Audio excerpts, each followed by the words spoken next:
Welcome to Monday. Uh-oh, Curt Cruz, I can't hear you. I know. I was just talking to myself for a second there. Or maybe I had the microphone muted. It is Curt and Jen. Welcome to the big podcast program. We are here every Monday, Wednesday, and Fridays. This being a Monday. Hope you had a great weekend. I hope you had a great weekend too, Curt Cruz. Mm-hmm. So, fun things for today. Taylor Swift may or may not have a pretty big gig coming up here. We're going to find out what's going on with all that. And states that scroll the most on their phones. And we have the craziest excuses used to miss work. That was part of our question of the day. And your answers came in and they are fantastic, except for one. Also, what car company is charging the owners of that car to go faster? That's also true. And benefits of evening exercise. Okay. And so much more. Yeah, very popular more, exactly. Did you already say like, subscribe, follow? No. Comment, love. Would you like to say that? Yeah. If you're listening to the podcast on your favorite podcasting platform, we would love for you to share it with your friends and family. We would love for you to hit the follow button, the subscribe button. All of it's free. This costs nothing. We're just your favorite morning show on demand. I like that too. By the way, Susie the groomer, who does her own podcast, said, morning show on demand. That's awesome. You guys should copyright that. And I was like, no, you can't copyright that. It's just a statement. Yeah. Wonder how much expenses. I am dying to know if you got those puppies, because Friday you were telling me that you were telling all of us that you might be getting 3 new puppies after already getting 2 new puppies that you're keeping because you were foster fails. Right. Because we did indeed say to the people at Washington German Shepherd Rescue that we will help out however possible. Once again, they got another litter. Somebody said, hey, you know what? Actually, I think I told you this was a litter found outside of Bakersfield in the desert, in the hot heat. And they scooped them up and shipped them up here. I guess the whole litter was 7 or 8. And we said, okay, well, how many do you need us to take? And they said 3. All right. Hopefully they will get adopted soon, because we can't have 6 dogs. That's crazy. Because it's so much poop. And 6 is, you also have Bella the Beagle, who's old. Right. The dogs' names right now, it's all girls: Scarlet, Savannah, and Spring. And you know what? We should put it out there that if somebody's looking for a great new puppy in their house, they should look into Washington German Shepherd Rescue.org or .com. Do they have the puppies listed on their site, Curt Cruz? Actually, I just got a text saying take pictures of the pups so we can put it up on our website. So okay, so maybe you want to adopt Scarlet, Savannah, or Spring, or all 3. Should I put up the video I took yesterday to the people that are watching can see? Yeah, I didn't even get to see. Thanks a lot. Well, was I supposed to send it to you? Yes. Oh, okay. I guess this one. So if you're not watching YouTube and you're listening to the podcast, Curt is looking for a video on his phone that he's going to show, and he's going to post it on his Facebook page, right, Curt Cruz? Oh my God, they're so cute. Yeah, there's the 3 of them. Black ones. Are they all black? No, that one on the left is tan-ish. The 2 of them look black, and one of them looks like what I would consider to be a pretty typical German Shepherd coloring. You are correct. Well, cuteness. Thanks for sharing. Yes, they all need good homes. If you've been considering, as always, we've always said, make adoption your first option. And Scarlet, Savannah, and Spring, who are 9 weeks old. What, do you have a question there? You raised your hand. No, 9 weeks old. Keep going. I want to ask you about something else. That was pretty much all that I had. I want to know how your movie was on Friday. Let me tell you about that. I shouldn't be sharing this because I could get busted on it. We had Dana's mom, my mother-in-law, come over and keep an eye on the dogs. We ended up going on Sunday. Was it Saturday? It was Saturday. And so we actually left kind of late. And by the time we would have got to the theater, it was going to be like 20 minutes after it started. So we decided, do we go home and relieve grandma, or do we take advantage of this and go have a fun time, which we did. Yeah. So got some shopping done and went and had a delicious lunch at what's that classy place? Red Robin. The bird. What's that? The Dirty Bird. Yum. So yeah, we sort of fibbed. But would you have done the same thing? Yeah, I would have taken advantage of the babysitting time. Absolutely. So 100%. yeah, so I still need to go see that movie before it leaves. That we're talking about the Jeff Buckley documentary called It's Never Over. I will go see that too. Now, what did you do for the weekend?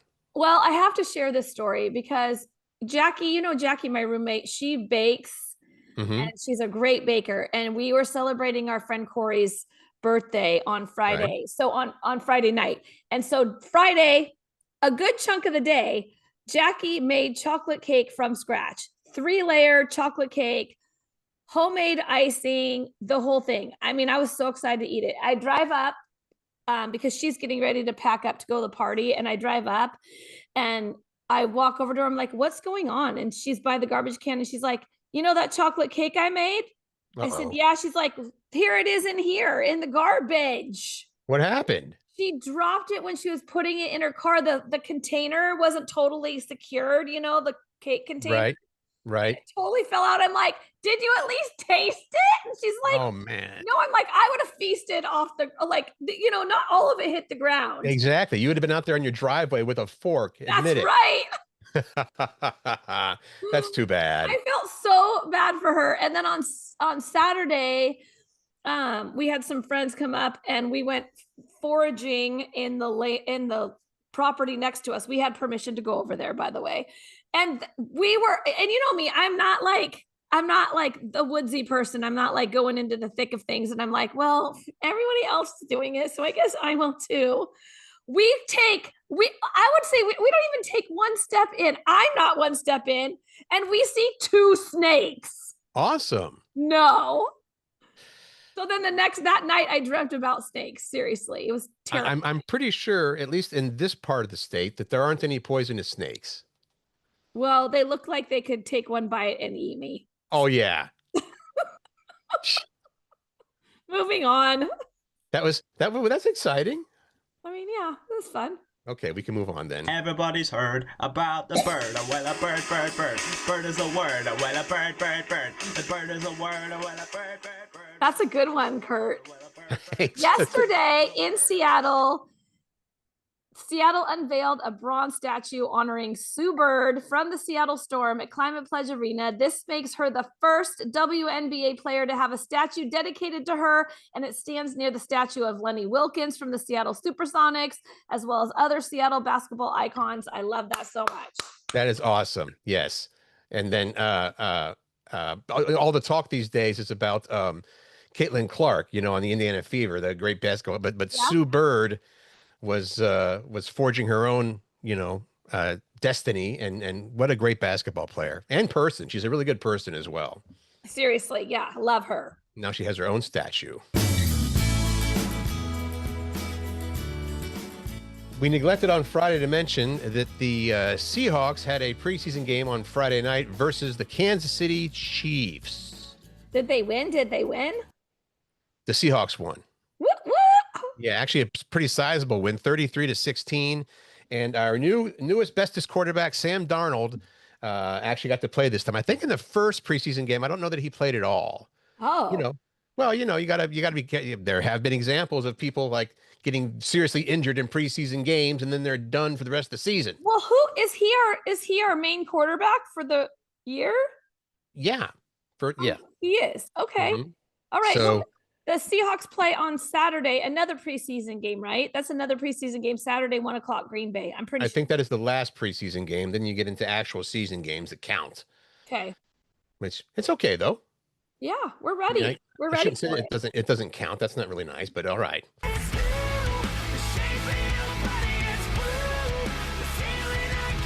Tell me more about this exciting news. Well, by now, everybody's heard about how Taylor Swift and her boyfriend crashed the internet last week. Taylor showed up on, her boyfriend, Jason Travis Kelce, the Wright Kelce brother. He and his brother Jason have a podcast called New Heights, and Taylor went on there, and they had like 10 bajillion million people that tuned in for that. And now people are saying, because Taylor likes to drop hints with her album artwork and in her videos and stuff about like stuff that's coming up on her next album or Easter eggs. Yeah.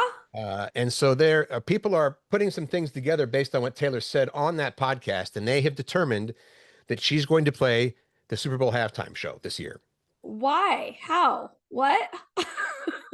She okay. She dropped these hints.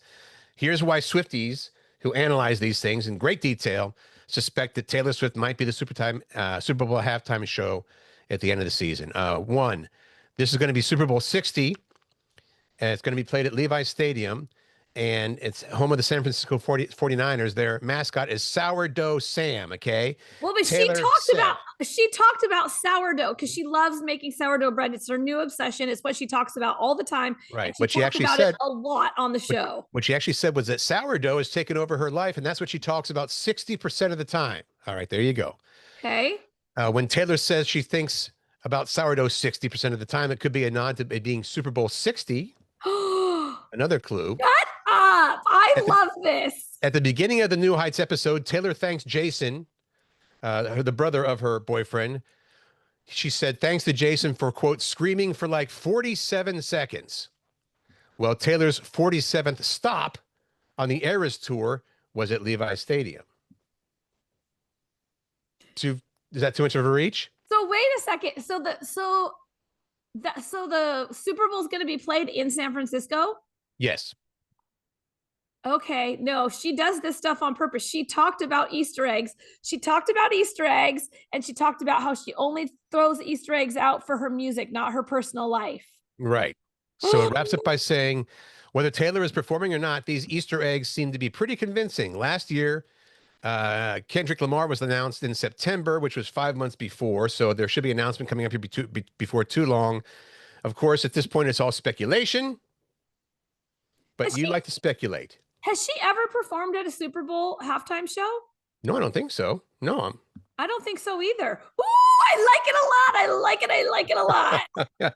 Wait and see. We'll find out in January. Well, hopefully we'll find out in September, right? Here's the thing. I know there's people that don't like Taylor Swift. I get that. There's always someone that doesn't like someone, right? But Right. I feel like she's more like encompassing as far as the number of people who would enjoy the halftime show versus a genre that really is, I feel like, I don't know what the right word is, like kind of Niche-y? maybe, I guess. Right. And Anyway, okay. I don't know why honestly, I don't know why anybody could actually quote unquote hate Taylor Swift. She does good things for the community. She's a nice person. She writes great music. You know why? Because they're jealous, and jealousy makes people ugly. That's why. It's true. Shall I play this song for you again? Yes, please. Sorry. Sure.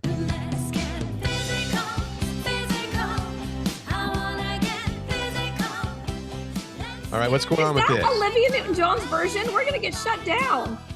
Actually, it supposedly is a cover. Okay. It sounded a lot like her, though. So yes, it does. Okay, evening exercise could do this for you. What is it, Curt Cruz? New Zealand University of New Zealand had a study that found doing some light exercise before bed can help you sleep in longer the next day.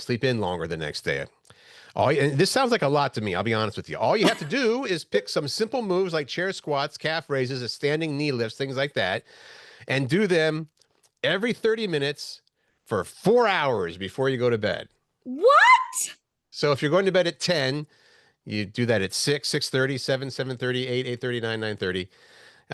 Like I said, it seems like a lot. Now, on average, participants in this study who moved around in the evening slept 27 minutes more than when they stayed glued to the couch. They went to bed at the same time, but they woke up later. Okay, but how long are you supposed to do the exercises?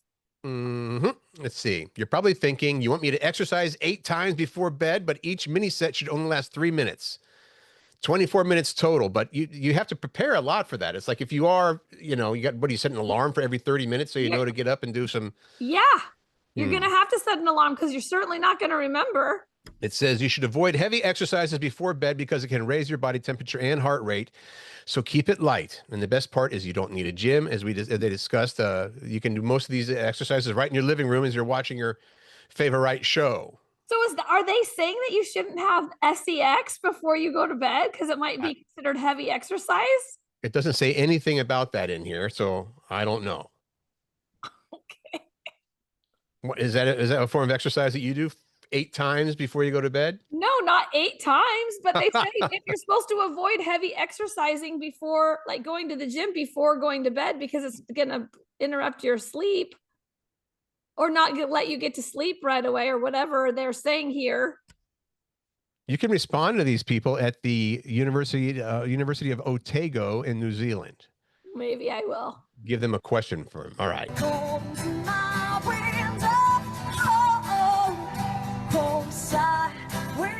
This is crazy to me that airlines could face lawsuits over windowless window seat.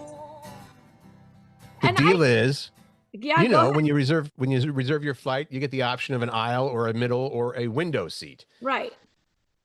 And what some people are saying is, well, here's the deal. A law firm in California says Delta and United Airlines could face federal class action lawsuits over allegations they sold, quote, window seats without a window. Because as you know, sometimes the seats don't line up exactly with the window. Yeah.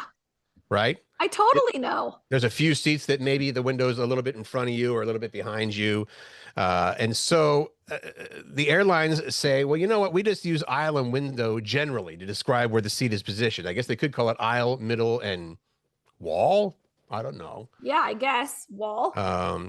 But the problem is many airlines charge extra for window seats. And so if someone's paying for an actual window view and there isn't one, evidently they could join this lawsuit. That makes sense to me. You don't think? I mean, if you're going to say when you're getting a window seat and you're paying extra for a window seat. This had never even crossed my mind, because even when you had the window seat, the window a little in front of you or a little behind you, you can still lift it up and look out. But there's some like I want to say more on the exit rows. Maybe there's larger spaces, right? There's larger spaces between where the window actually is. So right. I don't know. I mean, I don't like the whole let's sue people, we're sue happy, but also don't sell something you're not getting. Maybe those certain seats that don't actually have windows shouldn't be sold at extra cost. Right. I didn't know that. I didn't know they sold them an extra cost though. So at the end here, it says the most likely result is, rather than having a class action lawsuit, is that the airlines would just stop using the terminology window seats and just use the seat numbers, which it says will make things more confusing and annoying. For sure. But leave it up to somebody to say, I want a window in my window seat every time. Okay. You're right. Enough? We're being cranky. Okay. Well, you gotta be crazy, baby, to want a guy like me. Here we go. I like this question of the day. The craziest excuse you've used to miss work, or one you've heard a coworker use. Yeah, most people actually shared things that they've heard a coworker use rather than out themselves. So I wonder if, this like people say, hey, I got a friend who's having issues with blah, blah, blah. It's like, oh, you have a friend, eh? So here we go. Crazy excuse you've used to miss work or that you've heard a coworker use. Corey said, I was calling an employee to see why they were late for work. And he said, quote, well, I just crapped my pants in my car and I need to go back home. Then he called to say he was staying home. Well, that's pretty. If I crap my pants on the way to work, I would stay home too. That's a crappy way to start the day. Stop it. How did I know you're going to say that? Tiger, a guy who used to work with us, said he couldn't come into work because his kitten was having anxiety and he needed to comfort the kitten. He also offered another one. Another guy called in and said, I guess I got a little lost in the sauce last night. Oh my gosh. I've never heard that phrase, but I'd like to use it. I would lost too. In the sauce. Lost in the sauce. Paul said, called in sick at JCPenney in 1995 to attend the ALDS Mariners versus Yankees championship game. My good friend Brad and I were sitting in the left field stands watching Edgar Martinez hit his game-winning double. A memory I will never forget. Go M's. That was that was a huge one. You never know when you're going to go to a game if it's going to be a classic for whatever reason, but he was there for the double. Heather, simply, I flushed my keys down the toilet. Saw that as a reason for not having to go into work. Marilyn, she says, this is just, I am boring as I did not recall anything during my 46 years. Okay. I am the opposite for years and had not missed work. Nothing? Nope. We can move on to. Okay, go ahead. I like Yvonne's. Yeah. Go for it. Oh, Yvonne said, oh, this one was my favorite. Yeah. I actually found a big, giant human turd in my driver's seat. That was the excuse she used, which is a good excuse. But I have so many questions about that excuse. Who's taking a big fat crap in someone's car? I'm going to say perhaps somebody who was unhomed. Or someone who was lost in the sauce. Yes, one or the other. I'm going to crap in your car. Jen, a coworker once said they couldn't come in because their llama stepped on a nail. Oh. Okay. Don't llamas have hooves like horses? If they stepped on a nail, wouldn't it just get embedded but not hurt? I don't know. Now I'm going to get in trouble. I forget I mentioned that. Jan said one of my hubby's coworkers said he couldn't come in because his sup pump was sucking mud. You don't want your sump pump to be sucking mud, I guess. And then finally, Anne said, just wasn't up to it. Really? Yes. Yeah, you know what? In this day and age, when people are taking, and I don't disagree with this, they take personal days or whatever, a mental wellness day. Mental health day. I don't think that's a bad thing necessarily. Maybe that's what she meant by I just wasn't up to it. So thank you for contributing. Those are all great. Take this job and shove it. Ain't working here no more. Nice face, Jen. Well, this is an article that you found that said, want your son to be a CEO? Name him this. Yes. I still wanted to play that song, though. I mean, it's fine. I like it. Study. They study everything, don't they? Yes. New study revealed that the most powerful male name in America, and this is based on the fact that a whopping 21 of the Fortune 500 company CEOs have this name. This was an analysis and a study conducted by Profit Engine. And they said that the most powerful male name in America, hence want your son to be a CEO, is Robert. We had a boss that was he the CEO of our company? He's the CEO of a company now, I'm pretty sure. Rob? Yeah. Yeah. He didn't go by Robert, though. According to the people that did the study, these results definitely make you wonder if there's something to the old saying about names shaping destiny. Robert has been a powerhouse name for decades. It projects authority and tradition, both of which are qualities that boards of directors clearly value in selecting leadership. So, first of all, what's the female example? Is it Roberta? Oh. Probably not. Just take Robert and add an A to the end of it, and then they probably couldn't do a study of that because there's not enough female CEOs. Nice. There's many of them, but there should be Nice. more. There should way to get that in there. More. So, and apparently Robert is not as popular as it used to be. It was the 29th most popular name in 2000. By 2020, it fallen to number 80, and it slipped further. Now it's the 90th most popular boy's name in America is Robert. However, a lot of CEOs seem to have that name. Well, maybe the tide's going to turn for the name Robert now that this study's out. And Roberta. No? You don't know that. You don't know that. That's fake news. Shut up and drive, drive, drive, drive. Shut up and drive, drive, drive. You should have used I Can't Drive 55. I thought I like this one better. Okay. Volkswagen is charging a monthly fee to, are you ready for it? Yeah. Make their cars go faster. Do tell. If you've got a need for speed, you might have to pay a monthly fee for it. Volkswagen just debuted a new subscription plan for its electric cars. They're making people pay extra to unlock the full amount of horsepower. I think that's baloney slices. I knew you would. I mean, is it any different than if they were to say, if you were buying a car with a V6, it would cost this much, but if you want the V8, it's going to cost this much more? Is that the same type of thing? Because clearly a bigger engine in the car is going to make the car cost more. Yeah, but now they're charging a monthly subscription. It's only happening in the UK for right now. Mm-hmm. I mean, it's going to hit here soon. You know it is in other countries as well. Well, here's an example. They said, okay, so the Volkswagen ID3, that's the electric car. Yeah. Has 228 horsepower. But if you don't pay the fee of just $20 a month, you only get access to 201 of that horsepower. You're losing 27 horses. mean, how do you feel about this, Curt Cruz? Well, like most things, I think it's pretty silly, but They're I guess I framing could see if it, nah, I mean, in this case, it's like they're saying if you bought the V8 engine, but they're only going to give you the power of the V6 or whatever, which is impossible. They're framing it as giving people options. If you like to drive like a grandma, you might only want 200 horsepower. If you need more zip, you can pay for it. They're claiming it's nothing new. Quote, historically, many gas and diesel vehicles have offered engines. Okay, so that's the whole thing, right? They've offered engines with the same size, but possibly choosing one with more potency. Mm-hmm. Well, how about this? What if you said, if you frame it differently and say, okay, this is a 228 horsepower vehicle. We'll charge you $20 less a month if you only access 201 of that.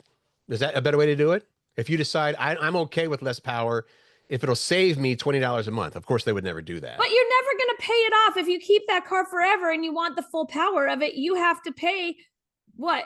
Like UK drivers who want the extra zip will have to pay $22 a month for the privilege, or yearly fee of around $225. Well, there's another option. You can pay a one-time fee of an extra $880, and Volkswagen says that option keeps it unlocked for the 228 horsepower, even if you sell the car. The next person gets the benefit of that. So it's just another basically $1,000 for the car if you want the full package. What do you think? Oh, bologna slices. As long as they're going to unlock it for life, if you pay another $1,000, that's just an option. That's fine. It does seem kind of cheap, doesn't it? Like, hey, we could easily give you the full Why do you do horsepower. nickel and dime? I feel like that's bad for your brand. I think so too. Good one, Jen Pirak. Thanks. Boo on that one. I like it. Can call anyone, but there's no one home, and you're not gonna reach my telephone. Out in the club, and I'm slipping that up, but you're not gonna reach my telephone. Call anyone, but Who sings that song normally? It's that Lady Gaga. Oh, yeah. Mm-hmm. You heard of her? I've heard of her. The states that scroll on their phones the most, and what they did was they measured this in miles as you're scrolling up your page. Scroll, scroll, scroll, scroll, scroll. They measured your scrolling in miles? Mm-hmm. New study looked at how much people scroll on their phones, then converted the distance that you move through feeds into miles. According to the data, the state that scrolls the farthest is Arizona. People there in Arizona scroll 115.4 miles per year. I'm in my mind calculating like How many swipes that is? that's a lot of mileage on your phone. That is the equivalent of about 9 hours of screen time per day. The second most scrolling state, as far as miles go, was Washington. We scroll 108.2 miles a year. The top five, followed by Kentucky, Missouri, and New Mexico, a measly 96 miles for New Mexico. I have a horrible scroll. What do you call it when you like skim an article, right? I wondered why you put this in here. I'm like, Washington isn't even in here. It's right there. I know. That's why I'm freaking out. There was second. Overall, the average American spends 6 hours and 35 minutes per day on screens, which adds up to 2,403 hours annually. And people check their devices an average of 58 times a day. I've actually been making a conscious effort not to do that as much. I will tell you, Pat and I just talked about this. We were talking about how and I told you this, that I hardly use my phone at all. I've had it with me at the beach, but I never took it out of my bag. Fantastic. It was when I was on vacation. It was so great. Let me ask you this, though. If you left home and realized that you left your phone at home, I'd go back for it. Yeah. And I think people use the excuse of what if there's an emergency? How often is it an emergency? It's not, but it's one of those. I mean, I think that we rely on our phones so much for so many things now that is why, right? Like if I need directions, if I need to look something up real quick, I have so many notes on my phone. If I hit the grocery store, my grocery list is on my phone. You know what I mean? Like there's so much on there now that it's beyond just making calls or for an emergency. I feel like there's so much. Yeah, there's a lot more to it.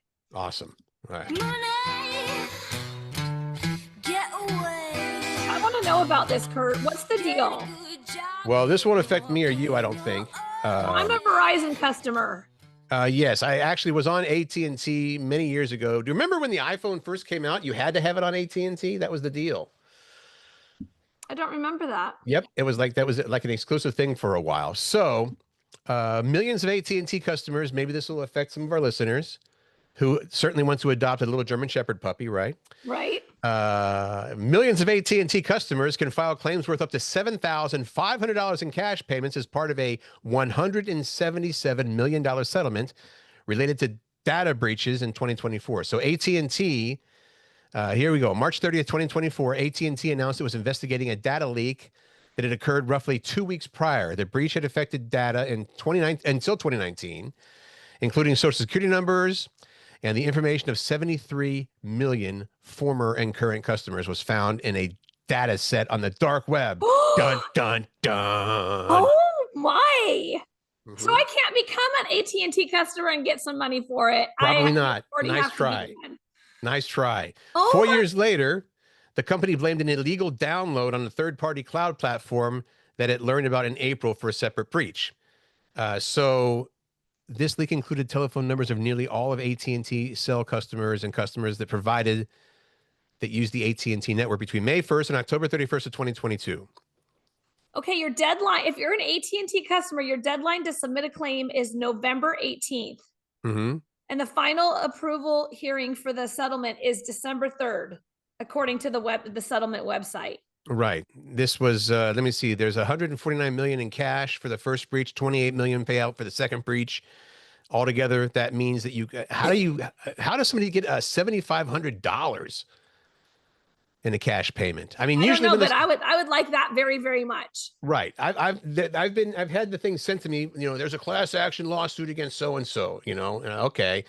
So you send the only time I've ever received anything for a class action lawsuit, they actually sent a check for like 39 cents. I've had the same thing. Yeah. Which I'm like, you know what? It cost you more money to send that thing than you should just sat on it. So Yep. Again, AT&T customers, I guess probably go to AT&T.com or something. Oh, they're also saying that AT&T is notifying current and former customers. So you should be hearing from You'll the probably AT&T. get one of those little postcards that you need to fill out and send in by November 18th. That is all.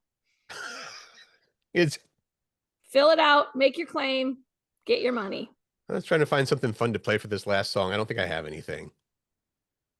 Then just play something. Okay. Red Robin. Yum. What? God. That is the next thing in the order there. This is the We are to question our of the day. question of the day. Go for it, Jen. Our question of the day is one that Curt Cruz has found, and I kind of like it. Mm-hmm. What message would you want to send to aliens? There was a story last week about somebody trying to contact aliens. And then I thought, well, if it was me and they said, I bump into aliens outside and they're nice, so they come up and we shake hands. They're and not do a going to fist eat bump. you. Not going to eat me right away, at least.